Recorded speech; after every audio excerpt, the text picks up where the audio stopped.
ಸೊಸೆ ಸೊಸೆ. ಮುಂದೆ ಇರೋರು ಸಹನೆ ಕಳಿಯೋದು, ಸಹನೆ ಕಳ್ಳೆ ಅಂತ ಕ್ಷಮೆ ಕೇಳೋದು, ಇದು ಯಾವತ್ತೂ ಅಭ್ಯಾಸ ಆಗ್ಬಾರ್ದು ವಿಷ್ಣು ಅವರೇ. ರಾಘಪಾಲ್ಗೆ ಇದು ಸುಲಭ ಇರ್ಬೋದು, ಆದ್ರೆ ಒಂದ್ ಹೆಣ್ಣಿನ ಪಾಲಿಗೆ ಕಷ್ಟ. ದಯವಿಟ್ಟು ಇಂಥ ನಿರ್ಧಾರನ ತಗೋಬೇಡಿ ಕೀರ್ತಿಯವ್ರೆ. ನಿಮ್ ನಿರ್ಧಾರನ ಬದಲಾಯಿಸಿ. ಕ್ಷಮಿಸಿ ವಿಷ್ಣು ಅವರೇ, ನಾನ್ ನಿರ್ಧಾರ ತಗೊಂಡಾಗಿದೆ. ಯಾವುದೇ ಕಾರಣಕ್ಕೂ ಇದು ಬದಲಾಗೋದಿಲ್ಲ. ಹಾಗಂತ ನಾನ್ ರಾಘವನ ದ್ವೇಷಿಸ್ತಾ ಇಲ್ಲ. ನನಗಿನ್ನೂ ಅವ್ರ ಮೇಲೆ ಪ್ರೀತಿ ಇದೆ. ಆದ್ರೆ ಅವ್ರ ಜೊತೆ ಇರಕ್ಕಾಗ್ತಿಲ್ಲ. ಕಾನೂನಿನ ಗಡುವು ಮುಗಿದ ತಕ್ಷಣ ನಾನು ಆ ಮನೆಯಿಂದ ಹೊರಡ್ತೀನಿ. ಬೇಡ ಕೀರ್ತಿಯವ್ರೆ, ನೀವು ಆಚೆ ಇದ್ದು ಎಷ್ಟು ಕಷ್ಟಪಟ್ಟಿದ್ದೀರಿ ಅಂತ ನಾನು ನೋಡಿದ್ದೀನಿ. ಮತ್ತೆ ಅದು ರಿಪೀಟ್ ಆಗೋದು ಬೇಡ ಅಲ್ವಾ? ನಿಮಗೋಸ್ಕರ ಕೀರ್ತಿಯವ್ರೆ, ನಿಮ್ಮ ಮಗುಗೋಸ್ಕರ, ನನಗೋಸ್ಕರ ನೀವು ರಾಘವನ್ ಜೊತೆ ಇರಲೇಬೇಕು ಕೀರ್ತಿಯವ್ರೆ, ಇರಲೇಬೇಕು. ಒತ್ತಾಯಕ್ಕೆ ಹೂ ಅಂದು ಆಮೇಲೆ ಕಷ್ಟ ಪಡೋದಕ್ಕಿಂತಲೂ ಆಗಲ್ಲ ಅಂತ ಹೇಳೋದೇ ಒಳ್ಳೇದು. ದಯವಿಟ್ಟು ವಿಷ್ಣುವ್ರೆ, ಇದಾಗದೇ ಇರೋ ಮಾತು. ದಯವಿಟ್ಟು ಕೀರ್ತಿಯವ್ರೆ, ದಯವಿಟ್ಟು ನಿಮ್ಮ ತೀರ್ಮಾನನ ಈಗಲೇ ಹೇಳ್ಬೇಡಿ. ಬೆಳಿಗ್ಗೆ ಹೇಳಿ, ಅಲ್ಲಿ ತನಕ ಯೋಚನೆ ಮಾಡಿ. ಯಾವತ್ತೂ ಇವತ್ತಿನ ಕೆಟ್ಟದ್ದನ್ನ ಯೋಚನೆ ಮಾಡಿ ನಿರ್ಧಾರ ತಗೋಬಾರ್ದು. ನಾಳೆ ಒಳ್ಳೆಯದನ್ನ ಯೋಚನೆ ಮಾಡಿ ನಿರ್ಧಾರಕ್ಕೆ ಬರಬೇಕು. ಅಲ್ಲ, ಇನ್ನು ಮುಂದೆ ಏನು ಮಾತಾಡಬೇಡಿ ಕೀರ್ತಿಯವ್ರೆ. ನಾಳೆ ಬೆಳಗ್ಗೆ ನಿಮ್ಮ ಫೋನ್ಗೋಸ್ಕರ ಕಾಯ್ತಾ ಇರ್ತೀನಿ. ನಿಮ್ಮಿಂದ ಪಾಸಿಟಿವ್ ಉತ್ತರ ಬರುತ್ತೆ ಅಂತ ನಾನು ನಂಬಿದ್ದೀನಿ. ನನ್ನ ಮನಸ್ಸು ಕೂಡ ಅದನ್ನೇ ಹೇಳ್ತಿದ್ದೀರಿ. ಇಲ್ಲಿಗೆ ಬರೋಕ್ ಮುಂಚೆ ಈ ವಿಷಯನ ನಮ್ಮ ತಾಯಿ ಹತ್ರ ಹೇಳಿದೆ. ಅವರು ಇದೇ ಸರಿ ಅಂತ ಹೇಳಿದ್ರು. ಪ್ಲೀಸ್ ಕೀರ್ತಿಯವ್ರೆ, ಪ್ಲೀಸ್.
ಕಳ್ತನ ಮಾಡಕ್ ಬಂದಿದ್ದೀರಾ? ಇರೋ ಪೊಲೀಸ್ನವ್ರಿಗೆ ಫೋನ್ ಮಾಡಿ.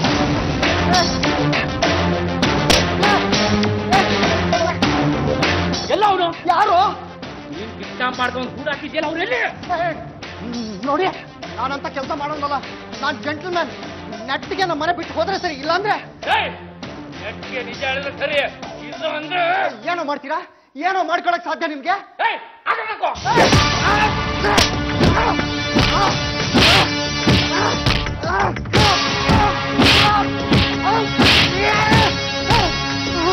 ನೋಡ್ರೋ, ನಾನು ಯಾವತ್ತೂ ಸುಳ್ಳು ಹೇಳಲ್ಲ. ನೀವ್ ಹೇಳೋ ಹಾಗೆ ನಾನು ಯಾರು ಕಿಡ್ನಾಪ್ ಮಾಡಿಲ್ಲ. ಹೊಡೆದ್ರು ಅವ್ನು ಬಾಯಿ ಬಿಡ್ತಾ ಇಲ್ಲ ಅಂದ್ರೆ ಅವ್ನು ನಿಜ ಹೇಳ್ತಾನೆ ಅನ್ಸ್ತದೆ. ಸರಿ, ನನ್ಗೂ ಹಂಗೆ ಅನಿಸ್ತಾ ಇದೆ. ಬನ್ನಿ. ನೀನ್ ನಾಗಪ್ಪ ಬ್ಲಾಕ್ ನಲ್ಲಿ ಮರ್ಡರ್ ಮಾಡ್ಕೊಂತಾನೆ. ನಿಮ್ಮನ್ನ ಸುಮ್ಮನೆ ಬಿಡಲ್ಲ. ಕಂಪ್ಲೇಂಟ್ ಕೊಟ್ಟು ನಿಮ್ಮನ್ನ ಒಳಗೆ ಹಾಕುತ್ತಿಲ್ಲ ಅಂದ್ರೆ ನನ್ನ ಹೆಸರು ವಿಷ್ಣು ಪಾಲನೆ ಅಲ್ಲ. ಓಹೋ, ನನ್ನ ಪರಿಚಯ ಬೇರೆ ಇದೆಯಾ ನಿಮ್ಗೆ? ನಾನು ಕ್ರೈಮ್ ಮಾಡೋನಲ್ಲ, ಕ್ರೈಮ್ ಸ್ಟೋರಿ ನೋಡೋನು. 100% ನಿನ್ನ ಒಳಗೆ ಹಾಕಿಸ್ತೀನಿ. ಚಾಕು ನೋಡಿದ್ಯಾ? ನಾನು ಸತ್ಯ ಹೇಳೋನು. ನಿಮ್ ಚಾಕು ಬಾಕಿಗೆಲ್ಲ ಹೆದರೋನಲ್ಲ. ಸುಮ್ನಿತ್ಯಾ ಇಲ್ಲಾಂದ್ರೆ ಸಾಯ್ತೀಯಾ? ಸಾಯೋಕ್ ಮುಂಚೆ ಸತ್ಯ ಹೇಳಿ ಸಾಯ್ತೀನಿ. ಹೇಳಕ್ ನೀನ್ ಬತ್ತೀರ ತಾನೆ?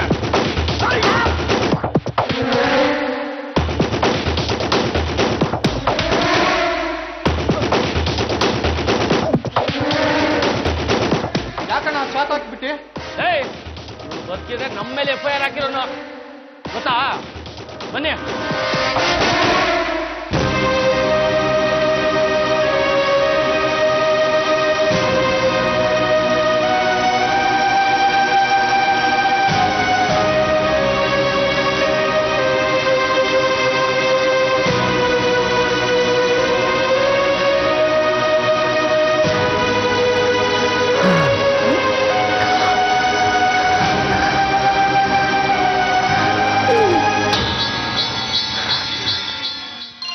ಇದೇನಿದು? ಇಷ್ಟೊತ್ತಲ್ಲಿ ವಿಷ್ಣುವ್ರು ಫೋನ್ ಮಾಡ್ತಿದ್ದಾರೆ. ಹೇಳಿ ವಿಷ್ಣುವ್ರೆ. ಈಗ ನಾನು ಹೇಳಬೇಕು, ನೀವು ಕೇಳಬೇಕು ಕೀರ್ತಿ ಅವರೇ. ಏನು? ಅದೇ ನಾನು ಹೇಳಿದ್ರ ಬಗ್ಗೆ ಏನ್ ತೀರ್ಮಾನ ತಗೊಂಡ್ರಿ ಕೀರ್ತಿ ಅವರೇ? ಬೆಳಿಗ್ಗೆ ಮಾತಾಡೋಣ. ನಿಜ, ನಿಮ್ಮ ನಿರ್ಧಾರನ ಬೆಳಗ್ಗೆ ಹೇಳಿ ಅಂತ ಹೇಳಿದ್ದೆ.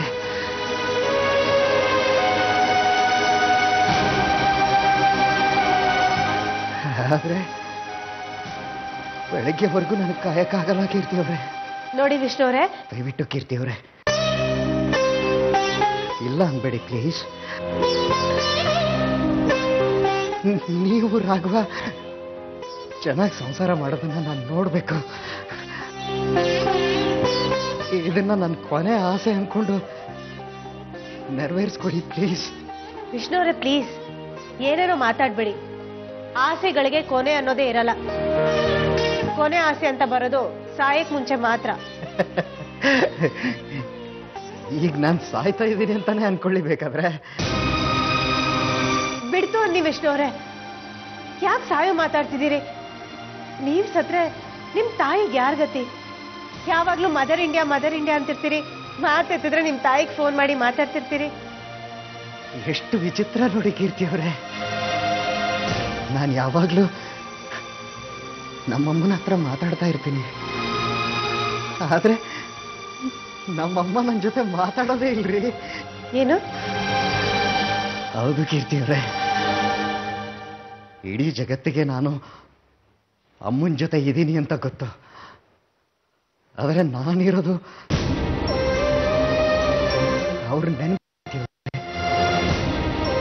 ಅವ್ರ ನೆನಪಲ್ಲಿ. ನಾನು 10ನೇ ಕ್ಲಾಸ್ ಓದ್ತಿರ್ಬೇಕಾದ್ರೆ ಅವ್ರು ತೀರ್ಕೊಂಡ್ರು ಕೀರ್ತಿ ಅವರೇ.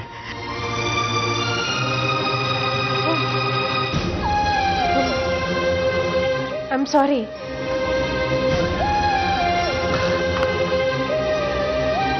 ಡೋಂಟ್ ಫೀಲ್ ಸಾರಿ ಕೀರ್ತಿ ಅವರೇ. ನಾನು ಇಲ್ಲದೆ ಇರೋ ಅಮ್ಮನ ಜೊತೆ ಬದುಕಿದ ಹುಚ್ಚ. ನೀವು ಇರೋ ಗಂಡನ ಜೊತೆ ಯಾಕೆ ಬದುಕಕ್ಕಾಗಲ್ಲ ಅಂತ ಹೇಳ್ತಿದ್ದೀರಾ ಕೀರ್ತಿ ಅವರೇ? ಪ್ಲೀಸ್ ಕೀರ್ತಿ ಅವರೇ, ಪ್ಲೀಸ್ ರಾಘವನ್ ಜೊತೆ ಬದುಕಿ ಕೀರ್ತಿ ಅವರೇ, ಬದುಕಿ ಪ್ಲೀಸ್ ಕೀರ್ತಿ ಅವರೇ. ನೀವು ರಾಘವನ್ ಜೊತೆ ಒಂದಾಗಿ ಕೀರ್ತಿ ಅವರೇ, ಪ್ಲೀಸ್. ಇಲ್ಲಾಂದ್ರೆ ನಾನು ನಮ್ಮಮ್ಮನ ಹತ್ರ. ಹಲೋ ವಿಷ್ಣುವ್ರೆ, ಹಲೋ.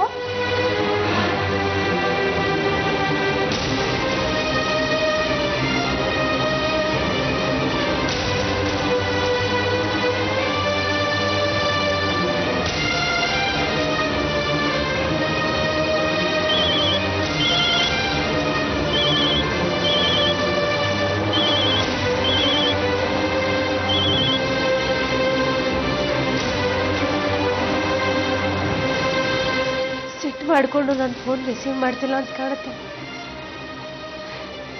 ಮೊದಲು ನಾಳೆ ಬೆಳಿಗ್ಗೆ ಇವ್ರನ್ನ ಮೀಟ್ ಮಾಡಿ ನನ್ನ ಕಷ್ಟ ಏನು ಅಂತ ಹೇಳ್ಕೋಬೇಕು. ಇಷ್ಟಕ್ಕೂ ನಮ್ಮನೆ ವಿಷಯಕ್ಕೆ ವಿಷ್ಣು ಅವ್ರು ಯಾಕೆ ಸಾಯೋ ಮಾತಾಡ್ಬೇಕು?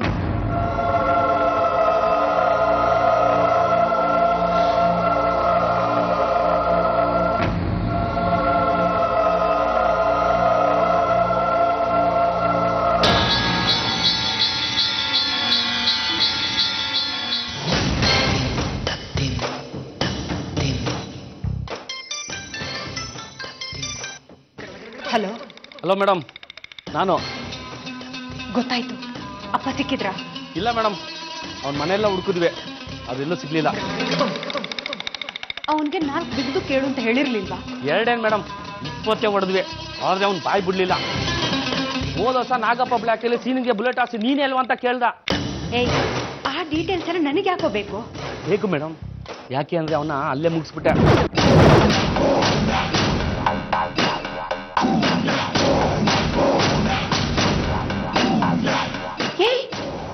ಅವನನ್ನ ಯಾಕೋ ಮುಗಿಸ್ಬಿಟ್ಟೆ? ಹಂಗೆ ಬಿಟ್ಟಿದ್ರೆ ಇಷ್ಟೊತ್ತಿಗೆ ನನ್ನ ಡೀಟೇಲ್ಸ್ ತಗೊಂಡೋಗಿ ಪೊಲೀಸರು ಕೊಡ್ತಾ ಇದ್ದ. ಈಗಲೂ ನೀವು ಸಿಕ್ಕಾಕೊಡಲ್ಲ ಅಂತ ಏನ್ ಗ್ಯಾರಂಟಿ? ಅದಕ್ಕೆ ಮೇಡಮ್ ಊರು ಬಿಡ್ತಾ ಇದ್ದೀನಿ. ನಮ್ಮ ಹುಡುಗನ್ ಕಳಿಸ್ತೀನಿ, ಸ್ವಲ್ಪ ಅಮೌಂಟ್ ಕಳಿಸ್ಕೊಡಿ. ಕೊಡ್ತೀನಿ. ನೋಡು, ಯಾವುದೇ ಕಾರಣಕ್ಕೂ ಈ ಕೇಸಲ್ಲಿ ನನ್ನ ಹೆಸರು ಬರಬಾರ್ದು. ಎದುರು ನಿಂತಿ ಎದೆ ಬಗ್ಗೆ ನಾವು ಬೆನ್ನು ಚೂರಿ ಹಾಕೋ ನಮ್ಮ ಕರಂ ಕೆಲಸ ಯಾವತ್ತೂ ಮಾಡಲ್ಲ ಮೇಡಮ್. ಆಯ್ತು, ಆದ್ರೂ ನಾಳೆ ನೀನ್ ಅರೆಸ್ಟ್ ಆದ್ರೆ ಬೇಲ್ಗೆ ನೀವೇ ವ್ಯವಸ್ಥೆ ಮಾಡಬೇಕು. ನಮ್ಮ ನೆಮ್ಮದವ್ರಿಗೆ ನಾವು ಯಾವತ್ತೂ ಮೋಸ ಮಾಡಲ್ಲ. ನಮ್ಮನ್ನು ಸಾಕಲಿ ಮೇಡಮ್, ಮುಂದೆ ತುಂಬಾ ಹೆಲ್ಪ್ ಆಗುತ್ತೆ. ನಮ್ಮ ಹುಡುಗನ ಕೈಲಿ ಫೋನ್ ಮಾಡಿಸ್ತೀನಿ ನಿಮಗೆ. ಸರಿ, ಇದೇ ನಂಬರ್ ಕೊಡು. ಆಹಾ, ಬೇರೆ ನಂಬರ್ ಬೇರೆ ಇದೆಯಾ? ಇಲ್ಲ, ಇದೇ ನಂಬರ್ ಕೊಡು.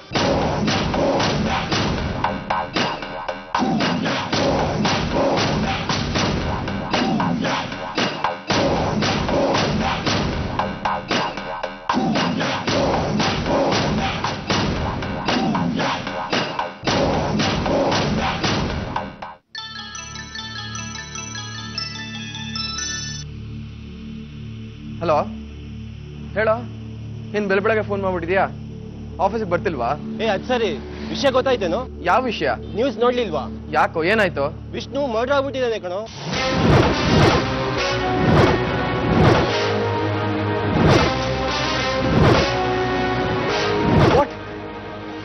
ಏನ್ ಮಾತಾಡ್ತಿದ್ಯೋ? ನಿಜ ಕಣೋ, ಪಾಪ ಯಾರಿಗೂ ತೊಂದರೆ ಕೊಡದೇ ಇರೋ ಹೊಟ್ಟೆಗೆ ಚೂರಿ ಹಾಕ್ಬಿಟ್ರಲ್ಲೋ. ದಿನ ಅದು ಇದು ಹೇಳಿ ಸಿನಿಮಾ ತೋರಿಸ್ತಾ ಇದ್ದನು, ಈ ರೀತಿ ಟಿವಿಲ್ ಬರಂಗ ಆಗ್ಬಿಟ್ಟ ನೋಡೋ.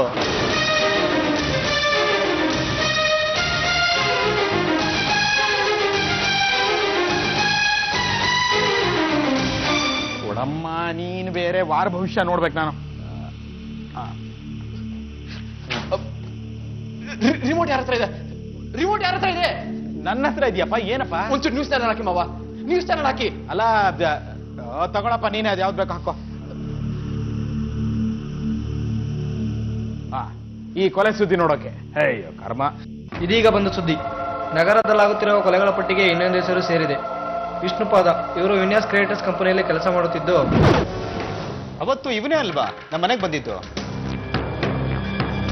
ಬಂದಿದ್ದಲ್ಲ, ಕರ್ಕೊಂಡು ಬಂದಿದ್ದು. ಅದು ನನ್ನ ಮನೆ ದೇವರು.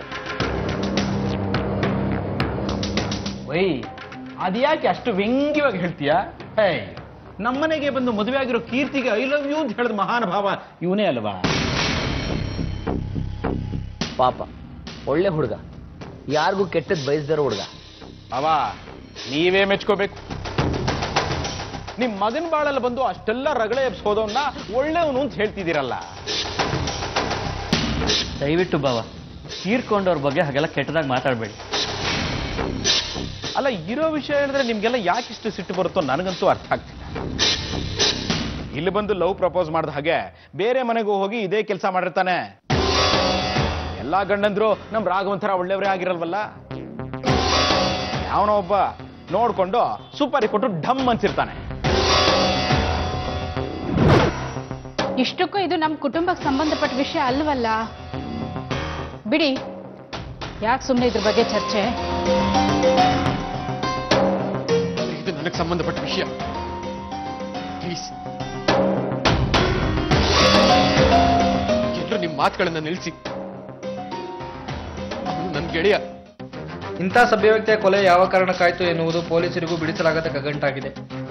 ಹಂತಕರ ತಂಡವನ್ನು ಹಿಡಿಯಲು ಪೊಲೀಸರು ಬಲೆ ಬೀಸಿದ್ದಾರೆ. ಪೊಲೀಸರಿಗೆ ಇನ್ನೇನ್ ಕೆಲಸ ಸ್ವಾಮಿ, ಬಲೆ ಬೀಸ್ತಾನೆ ಇರ್ತಾರೆ, ಆದ್ರೆ ಸಿಕ್ ಬೀಳ್ಬೇಕಲ್ಲ. ಭಾವ, ಇಲ್ಲಿ ಕೂತ್ಕೊಂಡು ಸ್ಟೇಟ್ಮೆಂಟ್ ಕೊಡೋದು ತುಂಬಾ ಸುಲಭ, ಅಲ್ಲಿದ್ದು ಪತ್ತೆ ಹಚ್ಚೋದು ತುಂಬಾ ಕಷ್ಟ.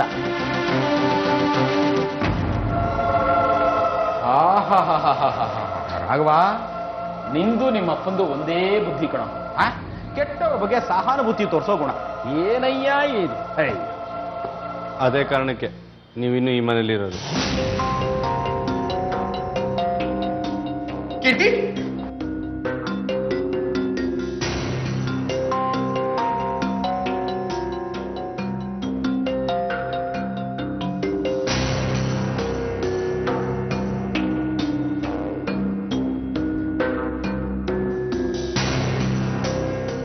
ಕೀರ್ತಿ, ವಿಷಯ ಗೊತ್ತಾಯ್ತಾ? ಏನು? ವಿಷ್ಣು ಸತ್ತೋದ.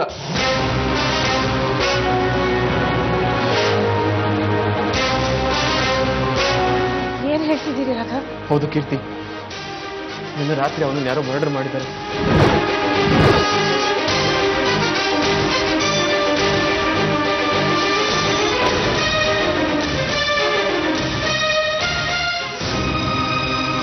ನನಗಂತೂ ನಂಬಕ್ಕೆ ಆಗ್ತಿಲ್ಲ ಕೀರ್ತಿ. ಈ ವಿಷ್ಣುನ ಸಾಯಿಸುವಂತವ್ರು ಯಾರಿದ್ದಾರೆ? ಅವನಿಗೆ ಯಾರು ಶತ್ರುಗಳು ಇಲ್ಲ. ಬೇರೆಯವ್ರ ಹತ್ರ ದ್ವೇಷ ಕಟ್ಕೊಳ್ಳುವಂತ ಮನುಷ್ಯನ ಅವನಾಗಿರ್ಲಿಲ್ಲ. ಫೋನ್ ಮಾಡಿದ್ರು ರಾಘವ್. ಹಾಡೋ ಮಾತಲ್ಲಿ ಸ್ವಾಮಿ ನೆರಳಿತ್ತು. ನಾನೇ ಅದಕ್ಕೆ ಗಮನ ಕೊಡ್ಲಿಲ್ಲ ರಾಘವ್. ವಿಷ್ಣು ಸ್ವಾಮಿಗೆ ನಾನೇ ಕಾರಣ ಆಗ್ಬಿಟ್ಟ. ಹೇ, ನೀನ್ ಆ ಕಾರಣ ಆಗೋಕ್ ಸಾಧ್ಯ? ಇದ್ಯಾರೋ ಕಳ್ಳರು ದರೋಡೆಕೋರರು ಮಾಡಿರುವಂತ ಕೆಲಸ ಅನ್ಸುತ್ತೆ.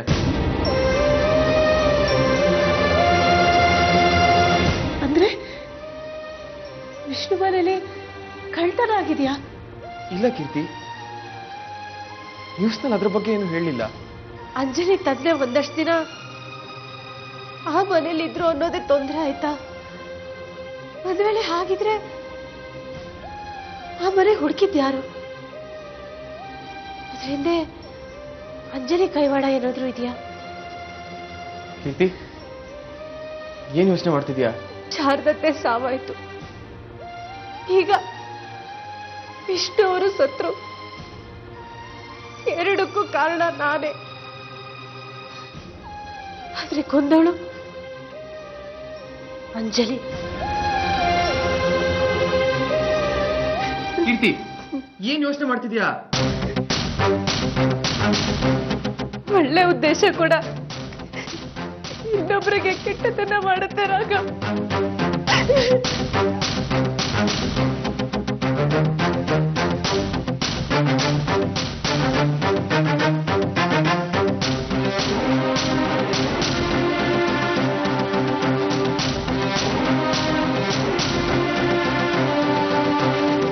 So